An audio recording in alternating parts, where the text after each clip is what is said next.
Friends, Arvind study official में आप सभी का स्वागत है। कल के वीडियो में हम लोगों ने पढ़ा था संविधान निर्माण और उसकी प्रमुख विशेषताओं के बारे में। तो आज के इस वीडियो में हम लोग पढ़ेंगे संविधान की प्रस्तावना यानी preamble of the constitution of India. इसके बारे में आज के वीडियो में हम लोग पढ़ेंगे। जहाँ से जितने भी क्वेश्चन एग्जाम की दृष्टि से महत्वपूर्ण है उन सभी को कवर करने की कोशिश करेंगे। चलिए वीडियो को शुरू करते हैं। पहला क्वेश्चन है, संविधान की प्रस्तावना का आविर्भाव हुआ है। तो संविधान की जो प्रस्तावना है इसका आविर्भाव जवाहरलाल नेहरू द्वारा रखे गए उद्देश्य प्रस्ताव से हुआ है। संविधान की प्रस्तावना का अन्य नाम है। तो संविधान की जो प्रस्तावना है इसका अन्य नाम उद्देशिका है। संविधान की प्रस्तावना ली गई है। तो संविधान की जो प्रस्तावना है वो अमेरिका के संविधान से ली गई है। भारतीय संविधान की प्रस्तावना की भाषा पर प्रभाव मिलता है। तो इस पर प्रभाव मिलता है ऑस्ट्रेलियाई संविधान का। भारत का संविधान समर्पित है। तो भारत का जो संविधान है वो भारत की जनता को समर्पित है। प्रस्तावना में समाजवादी, पंथ निरपेक्ष, अखंडता शब्द शामिल किए गए थे। ये शामिल किए गए थे 42वें संविधान संशोधन अधिनियम 1976 द्वारा। भारत के संपूर्ण प्रभुत्व संपन्न गणराज्य होने का अर्थ है, इसका अर्थ है भारत को अपने आंतरिक या वैदेशिक मामलों में बाह्य दबाव से स्वतंत्रता। भारतीय समाजवाद है। तो भारतीय समाजवाद है लोकतांत्रिक समाजवाद के सन्निकट। भारतीय लोकतांत्रिक समाजवाद में अर्थव्यवस्था के लक्षण दिखाई देते हैं।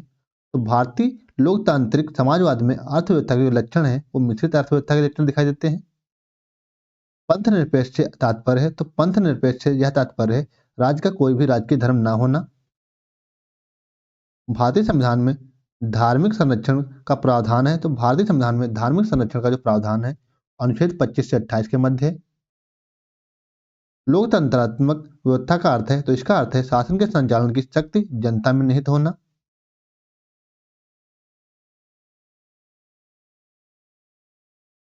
भारतीय लोकतंत्र व्यवस्था में मंत्रिपरिषद उत्तरदायी होती है। तो भारतीय लोकतंत्र व्यवस्था में मंत्रिपरिषद जो होती है वो विधायिका के प्रति उत्तरदायी होती है। भारतीय संविधान में उल्लिखित लोकतंत्र के अवयव हैं। तो भारतीय संविधान में जो उल्लिखित लोकतंत्र है इसके अवयव राजनीतिक, सामाजिक, आर्थिक और लोकतंत्र हैं। गणतंत्र का अर्थ है। तो इसका अर्थ यह हुआ वह राज्य जिसका प्रमुख परोक्ष रूप से जनता द्वारा निर्वाचित हो। भारतीय लोकतंत्र है। तो भारत का जो लोकतंत्र है वो अप्रत्यक्ष लोकतंत्र है। भारतीय संविधान की जो प्रस्तावना में न्याय के प्रकार दिए गए हैं तो 3 प्रकार दिए गए हैं, सामाजिक, आर्थिक और राजनीतिक। भारतीय संविधान की प्रस्तावना के आधार पर स्वतंत्रता के प्रकार हैं। तो भारतीय प्रस्तावना के आधार पर स्वतंत्रता के जो प्रकार हैं वो हैं विचार, अभिव्यक्ति, विश्वास, धर्म और उपासना की स्वतंत्रता।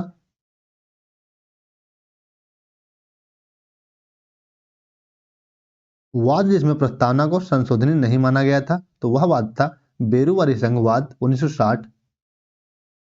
ऐसा संशोधन जो उच्चतम न्यायालय के अनुसार प्रस्तावना में नहीं किया जा सकता है तो वह था प्रस्तावना के आधारभूत ढांचे में संशोधन। प्रस्तावना में उल्लिखित शब्द स्वतंत्रता, समता, बंधुत्व के लिए गए हैं। तो ये लिए गए हैं फ्रांस की क्रांति से 1789 से 1799। प्रस्तावना में उल्लिखित शब्द सामाजिक, राजनीतिक, आर्थिक न्याय लिए गए हैं। तो यह लिए गए हैं रूस की क्रांति से। अगला क्वेश्चन है, प्रस्तावना को संविधान की परिचय पत्र की संज्ञा दी गई है। तो परिचय पत्र की संज्ञा दी थी NK पालकीवाला ने। सभी व्यक्ति पूर्णता और समान रूप से मानव है, यह सिद्धांत है सार्वभौमिकता का।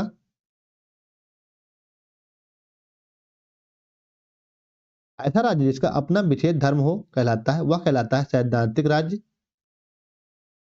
हम क्या करेंगे, हमारा ध्येय क्या है और हम किस दिशा में जा रहे हैं का उल्लेख है। इसका उल्लेख प्रस्तावना में है।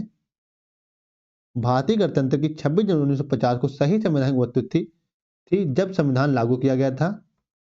तो उस समय संपूर्ण प्रभुत्व संपन्न लोकतंत्रात्मक गणराज्य की भारतीय संविधान की प्रस्तावना में भारत को घोषित किया गया है। तो भारत को घोषित किया गया है एक सार्वभौम, समाजवादी, धर्मनिरपेक्ष, प्रजातांत्रिक गणराज्य के रूप में। अगला क्वेश्चन है, भारत को धर्मनिरपेक्ष राज्य वर्णित करती है। तो इसके लिए संविधान की प्रस्तावना है जो 42वें संविधान संशोधन अधिनियम 1976 के माध्यम से। हम भारत के लोग शब्दों का प्रयोग भारतीय संविधान में किया गया था। तो इसको किया गया था संविधान की प्रस्तावना में।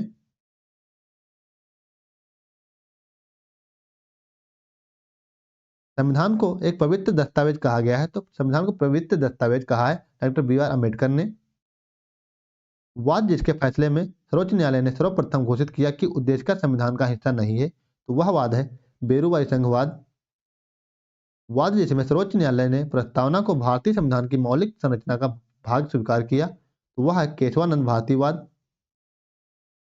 भारतीय संविधान की उद्देशिका है, तो भारतीय संविधान की जो उद्देशिका है वो भारतीय संविधान की भाग परंतु भारतीय संविधान का भाग परंतु अन्य भागों से स्वतंत्र होकर उसका कोई विधिक प्रावधान नहीं है।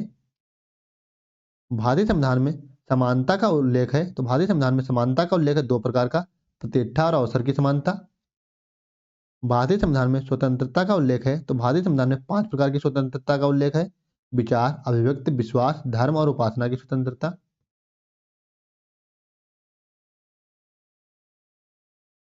भारतीय संविधान में भ्रातृत्व का उल्लेख है, तो इसका उल्लेख है एक बंधुत्व प्रकार का। भारतीय संविधान में न्याय का उल्लेख है, तो भारतीय संविधान में 3 प्रकार के न्याय का उल्लेख है: राजनीतिक, सामाजिक और आर्थिक। देश जिसके संविधान में सर्वप्रथम प्रस्तावना को सम्मिलित किया गया था, तो वह है संयुक्त राज्य अमेरिका। मुंबई बनाम भारत संघ मामले में सर्वोच्च न्यायालय ने उद्देशिका को माना था संविधान का अंग। उद्देशिका स्वयं न्यायालय में परिवर्तनीय नहीं है। तो इस वीडियो में इतना ही। अगर वीडियो अच्छा लगा तो वीडियो को लाइक करें और चैनल को सब्सक्राइब करें ताकि इसी प्रकार के जीके वीडियो आप तक पहुंचते रहें। इस वीडियो का पीडीएफ आपको टेलीग्राम चैनल पर मिल जाएगा।